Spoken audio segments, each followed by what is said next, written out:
नमस्ते हिमसा। तुम कौन? जी मैं रमेश। मेरे पिताजी आपके यहाँ ड्राइवर का काम करते हैं ना, वो उनकी तबीयत अचानक से खराब हो गई थी, इसलिए उनकी जगह आज मैं आया हूँ।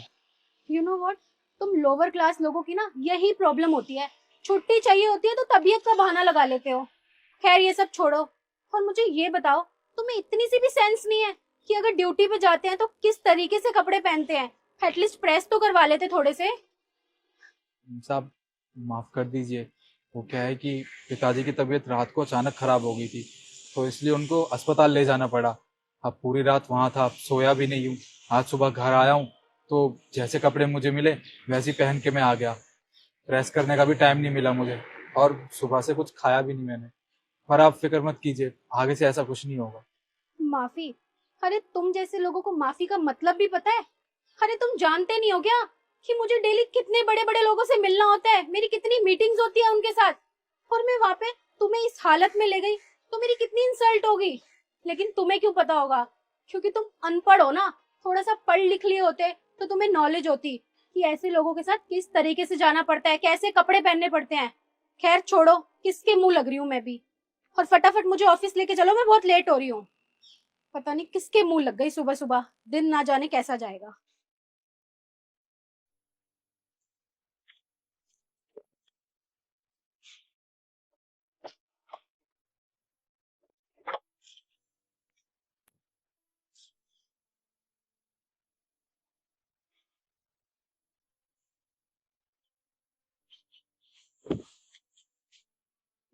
अच्छा इशू, एक बात बताओ।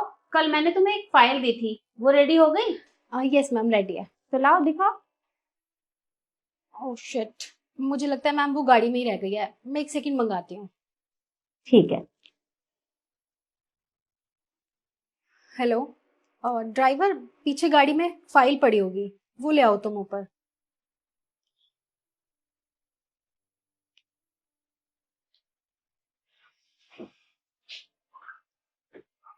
मैडम, ये आपकी फाइल। ये लीजिए मैम।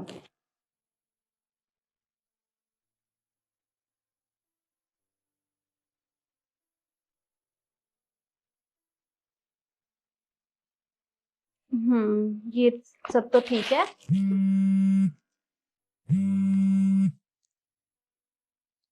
अच्छा इशू, एक बात बताओ। वो जो फ्रांस के क्लाइंट थे, उनसे बात हो गई तुम्हारी? नहीं मैम, वो एक्चुअली क्या है ना, वो ट्रांसलेटर छुट्टी पे हैं और फिर मेरी उनसे बात नहीं हो पाई। ट्रांसलेटर अगर छुट्टी पर था तो मैं क्या करूं इसमें? अरे तुमने उससे बात क्यों नहीं की? मैम इसमें मेरी क्या गलती है? अब वो लोग छुट्टी पे हैं, और मैम आप जानते हैं कि मुझे फ्रेंच लैंग्वेज नहीं आती है, इसलिए मैं बात नहीं कर पाई। इशू, मैंने ये काम तुम्हें दिया था। मुझे लगा कि तुम ये काम कर लोगी, पर मुझसे ही गलती हो गई जो मैंने सारी जिम्मेदारी तुम्हारे ऊपर सौंप दी। पर तुम्हें पता भी है, अगर उस क्लाइंट से बात नहीं हुई तो कंपनी का कितना बड़ा नुकसान हो जाएगा। अब कौन करेगा उनसे बात? मैडम, आपकी इजाजत हो तो मैं कुछ कहूँ? तुम्हारा दिमाग खराब हो गया है? और तुम यहाँ पे अभी तक खड़े क्यों हो? गए क्यों नहीं? और बॉस के सामने और बोल रहे हो? दफा हो यहाँ से। एक मिनट। हाँ बोलो, क्या बात है? मैडम, मैम मैं कह रही हूँ ना, इसे कुछ भी नहीं आता है, ये ऐसी पागल बना रहा है, अनपढ़ है मैम ये। तुम जाओ यहाँ से। मैंने तुमसे कहा ना, चुप बैठी रहो। 2 मिनट बात करने दो मुझे उससे। हाँ बोलो, क्या कह रहे थे? मैडम, मैं कह रहा था कि अगर आप कहें तो मैं आपके फ्रेंच क्लाइंट से बात कर सकता हूँ। आर यू श्योर कि तुम इनसे बात कर सकते हो? मुझे फ्रेंच बहुत अच्छे से आती है। अगर आप कहेंगी तो मैं इनसे बात कर लूँगा। जो कुछ आपको इन्हें समझाना है वो आप मुझे बता दीजिए। ठीक है, ये लो। और इनको बोलना कि हम इनके साथ पार्टनरशिप करने के लिए तैयार हैं। जी।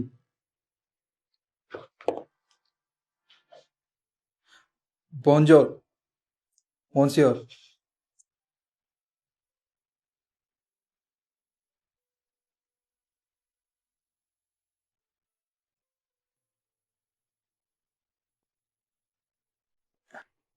ये लीजिए ma'am. Thank you so much. You welcome. अच्छा एक बात बताओ मुझे कि तुम्हें ये फ्रेंच लैंग्वेज कैसे आती है? तुमने ये कहाँ से सीखी? वो मैम, क्या है ना कि मैं एक गाइड रह चुका हूँ। मेरे पास कई कंट्री के लोग आते थे, उनमें से फ्रेंच भी एक थे। तो बस मुझे फ्रेंच लैंग्वेज आती है, और उसके साथ साथ इंग्लिश और कई और लैंग्वेज भी आती है। मैं सारी लैंग्वेज बोल लेता हूँ। अरे वाह, तुम्हारे अंदर तो बहुत टैलेंट है। जी। वैसे मैडम, अगर आप बुरा ना माने तो आपसे एक बात कहूँ। आज मैंने आपको कहा था कि मेरे पिताजी की तबीयत ठीक नहीं है, और इस वजह से मैं ऐसे कपड़े पहन के आया हूँ, और आपने मुझे इस वजह से कितना कुछ सुना दिया। आप जैसे लोग ना लोगों की मजबूरी नहीं समझते, बल्कि उनको उनके कपड़ों से जज करते हैं। आपको ऐसा नहीं करना चाहिए था। अरे, कहने को तो मैं भी आपको बहुत कुछ कह सकता था, पर नहीं। मैं ठहरा गरीब आदमी। भला आप जैसे सेठ लोगों को मैं कह ही क्या सकता हूँ, हमारी इतनी औकात ही कहाँ है। और मैडम, आपको पता है, मैं आपकी कंपनी में ना कई बार जॉब के लिए ट्राई कर चुका हूँ, पर कभी यहाँ जॉब लग नहीं पाई मेरी। मुझे इतनी सारी लैंग्वेज आती है, मैं पढ़ा लिखा भी हूँ, साथ में पढ़ाई भी करता हूँ, पर मैं चाहता हूँ कि मैं नौकरी भी करूँ जिससे मैं अपने पिताजी का हाथ बटा सकूँ। ये तो बहुत अच्छी बात है। और ऋषु, ये मैं क्या सुन रही हूँ? अरे, तुम लोगों से इस तरह से बात करती हो? अरे, ये गरीब है तो इसमें इसकी क्या गलती है? इंसान गरीब हो सकता है, हर किसी के पास इतना पैसा नहीं होता। अरे, कोई इंसान ज्यादा कमाता है, कोई कम कमाता है, कोई अमीर है, कोई गरीब है, तो इसमें इसकी क्या गलती? और तुम लोगों को उनके कपड़ों से जज करती हो? अरे, आज तो हमारे पास इतना पैसा है, तो भगवान ना करे अगर कल हमारे ऊपर कोई मुसीबत आ जाए और हम गरीब हो जाएं, तो इसमें हम क्या कर सकते हैं?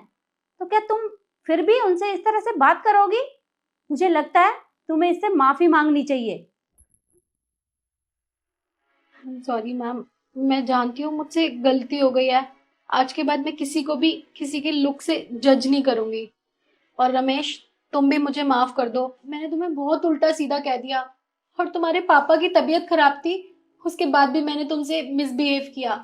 हो सके तो मुझे माफ कर देना। कोई बात नहीं मेम साहब, मैंने आपको माफ़ किया। अब तुम जाओ, ये फाइल चेक करके मैं भिजवा दूंगी। Okay ma'am.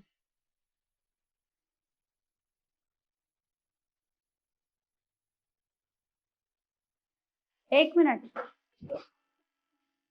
तुमने कहा ना मुझे कि तुमने पहले भी हमारी कंपनी में ट्राई किया है, तो तुम्हारा इंटरव्यू हो चुका है और मैं तुम्हें इस कंपनी में जॉब दूंगी एज अ ट्रांसलेटर। क्या आप सच कह रहे हैं? हाँ, मैं सच कह रही हूँ। आपका बहुत बहुत धन्यवाद मेम साहब। आपको नहीं पता, आपने मुझे अपने यहाँ नौकरी पे रख के कितना बड़ा एहसान किया है मुझ पे। अरे नहीं नहीं, इसमें धन्यवाद की क्या बात है? तुमने आज मेरी कितनी बड़ी मदद की है, तो क्या मैं तुम्हारे लिए इतना नहीं कर सकती? तुम कल से ऑफिस ज्वाइन कर सकते हो। जी मेम साहब, मैं कल से टाइम पे आ जाऊंगा। अच्छा ठीक है, अब तुम अपने घर जाओ। जी।